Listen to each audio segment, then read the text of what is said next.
Hey everyone, welcome back to another episode of Stats That Exist But Do Not Matter. And today we're focusing on first impressions because, as you probably know, first impressions are the most important to get right. It's how people are going to remember you.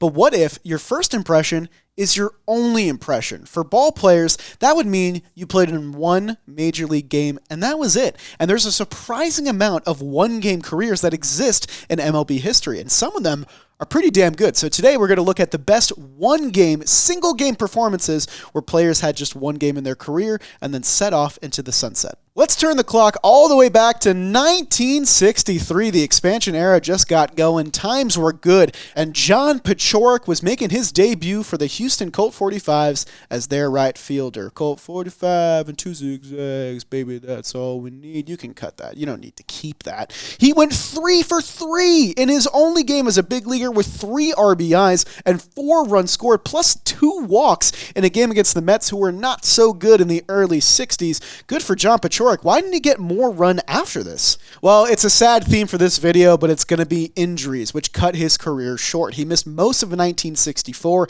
and 1965 due to surgery, and then retired after 4 more seasons in the minors, so he never really got another crack with any major league team, despite this great one-game performance. And John Pachorek holds a major league record. He's the only player in baseball history with 5 or more at-bats and a career average of 1,000. John Pachorek is Mr. Perfect. Next up, we have a name that might be a little bit more familiar to you, and that's Jeff Banister, who was a pinch hitter for the Pittsburgh Pirates in 1991. He also went 1 for 1 and has a 1,000 career batting average on his baseball reference page. The reason I mentioned he might be more familiar is because he won 2 American League West Division crowns with the Texas Rangers in 2015 and 2016, and is now the bench coach for the very impressive 2023 Arizona Diamondbacks. Banister was sent back to Buffalo after this one at-bat stint with the Pirates, and then he needed to get right elbow surgery, which ended his season and pretty much his major league playing career. The most recent notable performance we could find came in 2004, a day before my birthday. Fun fact, I turned 5 that year, if you want to feel old or young, depending on how old you are.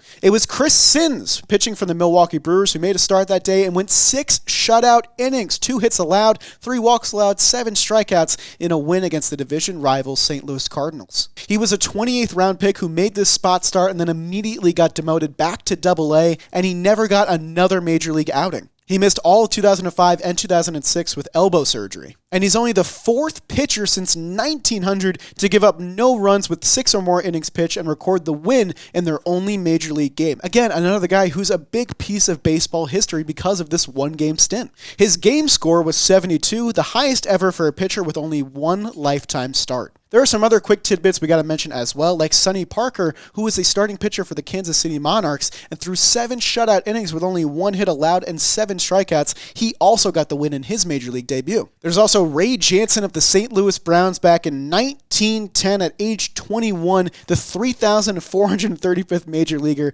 in baseball history, in case you were counting at home. In his lone game, he went 4 for 5, and he's the only player to have 4 hits in their only game as a major leaguer. So you know what? Props to these 5 guys, because they quite literally did everything they could to make sure they stayed in the big leagues and still got boned in the end. Whether it was by injury or roster manipulation, I'd argue that all 5 of these guys deserved at least one more look at the major league level, but alas, they become one-game legends in Major League Baseball history. That'll do for this episode of Stats That Exist But Do Not Matter, and guys, if you get the chance, make sure you seize the moment, because it could be your one and only chance.